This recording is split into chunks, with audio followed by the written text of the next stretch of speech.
Shijuki the Movie akhirnya datang lagi ke bioskop dengan cerita baru setelah sebelumnya berkutat dengan jalan cerita yang cukup out of the box dan berhasil menjadi film animasi populer saat itu. Kali ini petualangan baru Shijuki akan mengajak kalian bertualang ke Pulau Monyet yang disinyalir menyimpan harta karun yang luar biasa. Dan inilah pendapat kami soal film ini. Universe, come on! Kali ini, Shijuki ceritanya masih dengan aktivitasnya sebagai mahasiswa sekaligus masih ngebantuin si Babe Mamat yang diperankan ayah Jaja Miharja. Di sini, Babe Mamat lagi puyeng banget lantaran bisnis angkot dan pangkalannya mangkrak gara-gara masyarakat yang terbiasa dengan transportasi online. Sampai segitu bencinya sama perusahaan online tuh.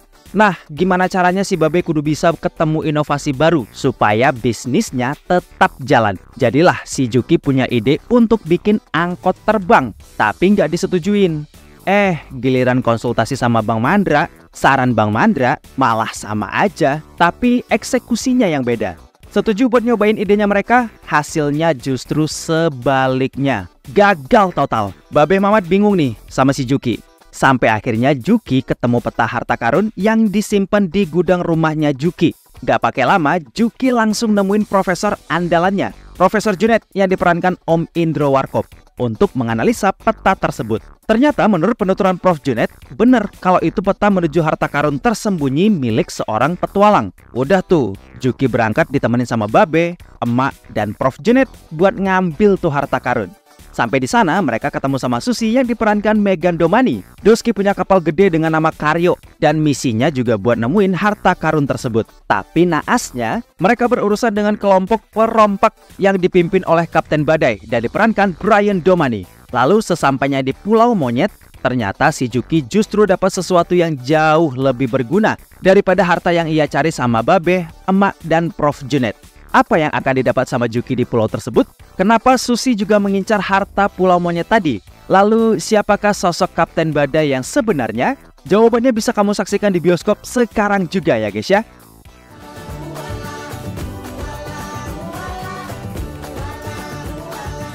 Shijuki kali ini udah merilis 2 film setelah kemarin pernah meramaikan bioskop di tahun 2017.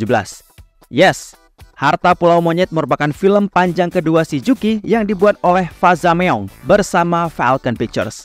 Kali ini, film keduanya juga merupakan petualangan baru bagi Juki dengan mengajak serta beberapa selebritis baru untuk mengisi suara karakter barunya yang ikut bertualang bersama Juki memburu harta karun di Pulau Monyet.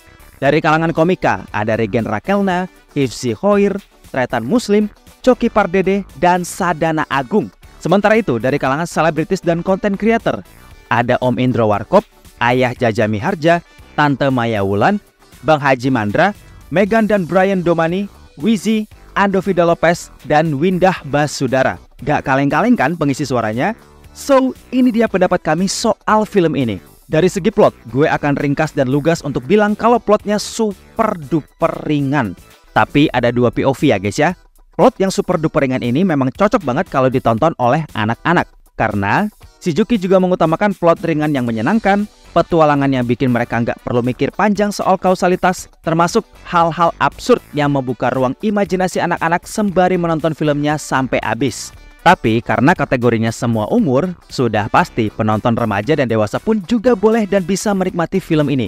Mohon maaf, penonton remaja dan dewasa berkemungkinan besar akan sulit menerima plot dan kausalitasnya di film kedua ini guys. Meskipun begitu, Shijuki tetap dengan gayanya yang suka nyentil dan mengangkat apa yang pernah ramai dibicarakan masyarakat sebagai bentuk satir yang ditampilkan.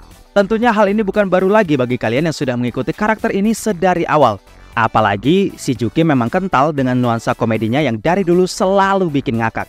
Entah itu dari nuansa satirnya, nyentrik dan modelan out of the box-nya, sampai ke komedi slapstick-nya juga pasti ada. Sama seperti apa yang sudah menjadi ciri khasnya Shijuki. Dari 2 POV ini tentu ada hit and miss yang kebetulan porsi saling mengisinya agak jomplang. Jika dari kacamata penonton anak-anak, mereka tentunya belum sepenuhnya bisa memahami bentuk komedi satir yang disampaikan secara verbal. Namun, penonton remaja dan dewasa pasti bisa memahami hal ini. karena kesehariannya yang lebih dekat lewat fenomena sosial media, jadi pasti lebih cepat relate-nya. Tapi dengan bentuk keabsurdan yang ditampilkan juga nggak banyak yang bikin nyaman penonton dewasa. Apalagi elemen fantasi berupa pulau monyetnya. Kausalitas plot antar karakternya juga serba tanggung dan terjadi secara tiba-tiba. Kemudian komedi slapstick yang berpeluang besar nggak sampai ke generasi Z saat ini. Mengingat gaya bercandaan ini rada jadul dan masih manjur bagi generasi di atasnya. Tapi selalu diingat ya guys ya, komedi juga ada selera dan taste-nya masing-masing bagi setiap orang. Makanya film ini juga masih tergolong cocok untuk tontonan ringan dan santai bareng keluarga dan anak-anak. Malah lebih ringan dari film sebelumnya. Kalau untuk style animasi sih, sebenarnya gue belum memahami bentuk artistik dari sebuah gambar 2 dimensi yang mumpuni dan keren itu tampilannya seperti apa ya. Selama gambar dan stylenya dari awal muncul sampai saat ini nggak berubah dan ada gaya baru dari penyajiannya, menurut gue Shizuki nggak keluar dari ciri khasnya selama ini. Cuma aja ada beberapa bentuk dan model gambar yang lebih diperbagus untuk kebutuhan film panjang. Colorful dan penuh referensi. Salah satu yang gue notice banget adalah momen Juki yang ada di trailer. Yap, bentuk penghormatan terhadap karya Eiichiro Oda yang saat itu tengah viral lantaran episodenya yang ramai dibicarakan. Kalian pecinta One Piece pasti paham yang gue maksud ini. Silahkan balik lagi lihat trailernya dan bagian mana yang gue bicarakan ini. Cluenya ada di bagian akhir. Terus, voice actornya yang luar biasa. Kemarin sempat beredar dan di-share lewat kanal media sosial Shizuki saat proses perekaman suara dari para aktornya. Di sana kalian udah bisa menilai sendiri gimana mahal dan kece-nya proyek baru dari Falcon Pictures kali ini ya guys ya. Tapi jujur, ada satu karakter yang sayangnya aku kurang menikmati karena eksplorasinya yang belum maksimal. Karakter itu ialah Sushi yang diisi suaranya oleh Megan Domani. Walaupun bagian akhir dari momennya itu cukup emosional dan menguras air mata, tapi latar belakang serta fokus dari karakternya belum tergali dengan baik. Kemudian dan terakhir soal eksplorasi tentang pulau monyetnya juga ada minim informasi kepada penonton. Overall, Harta Pulau Monyet dari Shizuki adalah tontonan ringan dengan elemen yang begitu kaya meskipun belum kaya dari berbagai aspek, terutama yang sudah kita bahas tadi. Terlepas dari hal-hal tersebut, Shizuki masih layak diperhitungkan mengingat film animasi negara kita yang masih minim. Dengan hadirnya Shizuki, sekali lagi, semoga bisa membangkitkan minat para komikus dan PH lainnya untuk mengangkat tema serupa dan meramaikan perfilman Indonesia tentunya. Karena ada beberapa karya berikutnya yang wajib banget ditunggu kehadirannya guys. So, jangan lupa support terus genre ini dan tetap tidak mengabaikan tiap kekurangan yang ada dengan terus memperbaikinya ke depan.